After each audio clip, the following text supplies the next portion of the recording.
वह रात अंधेरे और रहस्य से भरी थी। चंद्रमा बादलों में छिपा हुआ था और समुद्र की लहरें जोर से टकरा रही थीं।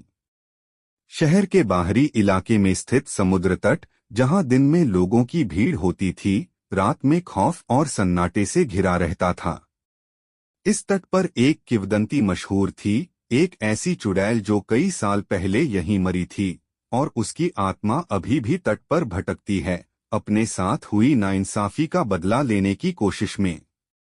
अरुण एक युवा रिपोर्टर जो रहस्यमय घटनाओं पर आधारित लेख लिखता था, इस किंवदंती को सिर्फ एक पुरानी कहानी मानता था। लेकिन जब उसे सूचना मिली कि तट पर हाल ही में कई रहस्यमय मौतें हुई हैं, तो उसने तय किया कि वह इन घटनाओं की सच्चाई जानकर ही दम लेगा। अरुण के दोस्त रजत ने उसे चेतावनी दी थी कि तट पर जाना सुरक्षित नहीं है, लेकिन अरुण ने उसकी बात नहीं मानी। अगर कुछ होता है तो यही मौका है उस रहस्य को सुलझाने का, अरुण ने जवाब दिया। तट पर पहुंचने के बाद अरुण को एक बुजुर्ग मछुआरे से मिलना हुआ, जिसने उसे चुड़ैल की कहानी सुनाई। कई साल पहले मछुआरे ने शुरू किया। इस तट पर एक सुंदर लड़की रहती थी जिसका नाम माया था। वह एक शांतिप्रिय इंसान थी, लेकिन गांव के कुछ लोगों ने उस पर काला जादू करने का आरोप लगाया। उन्होंने उसे निर्दयता से मारकर समुद्र में फेंक दिया। कहा जाता है कि माया अब इस तट पर भटकती है और जो कोई भी उसकी मौत के कारण बने, उनसे बदला ले रही है। अरुण को यह कहानी दिलचस्प लगी, लेकिन उसने इसे केवल एक लोक कथा मानकर नजरअंदाज किया। वह जानता था कि इस किंवदंती के पीछे कोई वास्तविक कारण होगा, जिसे वह उजागर कर सकता था। उस रात जब अरुण तट पर था, कुछ अजीब घटित होने लगा। पहले तो सब सामान्य था, समुद्र की लहरों की आवाज, हल्की हवा। लेकिन जैसे ही आधी रात का समय आया, लहरों का शोर और भी तीव्र हो गया और अरुण को एक स्त्री की चीख सुनाई दी। वह घबराया, लेकिन वह जानता था कि यह उसकी जांच का हिस्सा था। अरुण ने उस आवाज का पीछा किया और उसे तट के किनारे एक पुराना टूटा हुआ जहाज दिखाई दिया। जहाज पर चढ़ते ही उसे महसूस हुआ कि कुछ असामान्य था। ठंडी हवा उसे घेरे हुए थी और अचानक उसे किसी के होने का एहसास हुआ। तभी एक धुंधली आकृति सामने आई, एक औरत, उसके कपड़े समुद्री पानी में भीगे हुए और चेहरे पर काली छाया। कौन हो तुम? अरुण ने कांपते हुए पूछा। उसने कोई उत्तर नहीं दिया, लेकिन उसकी आंखों में जलन थी, जैसे वह अरुण से कुछ कहने की कोशिश कर रही हो। तभी अचानक वह गायब हो गई और अरुण का दिल तेजी से धड़कने लगा।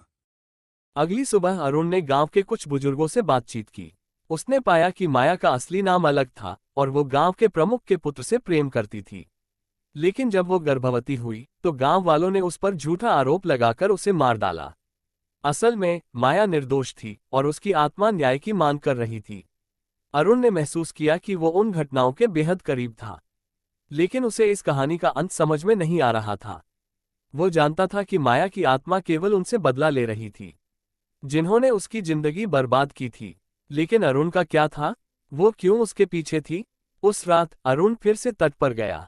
इस बार वो पूरी तरह तैयार था। उसके पास कैमरा, रिकॉर्डिंग डिवाइस और कुछ औपचारिक चीजें थीं, ताकि वो सबूत इकट्ठा कर सके। रात बढ़ती गई और जैसे ही वो तट पर पहुंचा, लहरों का शोर बढ़ता गया। लेकिन इस बार कुछ अलग था। अरुण को महसूस हुआ कि माया की आत्मा उसकी ओर आ रही थी, लेकिन उसकी नजरें इस बार बदला लेने वाली नहीं, बल्कि किसी प्रकार की उम्मीद से भरी थीं। तुम्हें क्या चाहिए? अरुण ने घबराते हुए पूछा। तभी माया की आत्मा ने धीरे धीरे अपनी आवाज में कहा, मुझे न्याय चाहिए। मुझे बदला नहीं चाहिए, मुझे शांति चाहिए।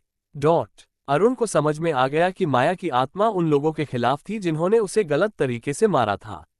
वो किसी निर्दोष से बदला नहीं लेना चाहती थी, लेकिन उसके साथ हुए अन्याय ने उसकी आत्मा को बांध रखा था। अरुण ने गांव के प्रमुख से मुलाकात की और सच्चाई को उजागर करने का निश्चय किया। गांव के बड़े बुजुर्गों ने आखिरकार उस काली रात की घटना को स्वीकार किया, जब माया को गलत तरीके से मौत के घाट उतारा गया था।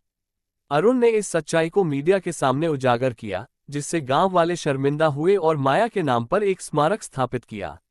एक रात जब अरुण फिर से समुद्र तट पर गया तो उसे माया की आत्मा दिखाई दी, लेकिन इस बार उसकी आंखों में शांति थी।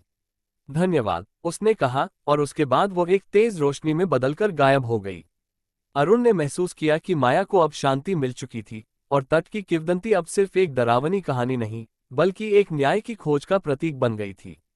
अगले कुछ हफ्तों में तट पर हुई रहस्यमयी मौतें बंद हो गईं।